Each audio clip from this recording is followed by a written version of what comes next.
If your purse is loaded with full of money, then the people's reaction will be like, வாங்க வாங்க எப்போ வந்தீங்க வீட்டுக்கு, ஒரு ஃபோன் பண்ணிட்டு வந்திருக்கலாம்ல, பூஸ்ட் போட்டுமா, ஹார்லிக்ஸ் போட்டுமா, போன்விட்டா போட்டுமா, மத்தியானம் சாப்பிட்டு போங்க, அப்படி 2 நாளைக்கு இருந்துட்டு போங்க அப்படியெல்லாம் சொல்லுவாங்க.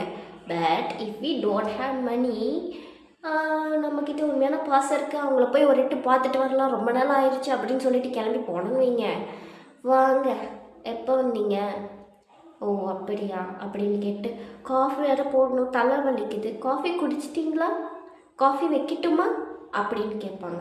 நம்ம மனங்கிட்ட அந்த காஃபி டீயை குடிச்சிட்டு வருவோமா, இல்லைங்க பரவாயில்ல வேணாம், நான் வீட்டிலேருந்தே குடிச்சிட்டு வந்துட்டேன் அப்படின்ட்டு சொல்லிடுவோம். பட் அவர் மனங்கிட்ட மைண்ட் வைஸ் பி லைக், இன்னொரு வாட்டி வருவியா, போகாத போகாத மதிக்காத வீட்டுக்கு வருவியா அப்படின்ற மாதிரியே மைண்ட் வைஸில் வந்துட்டு ஓடிட்டுருக்கோம். எனக்கு மட்டும்தான் நடந்திருக்கேன்.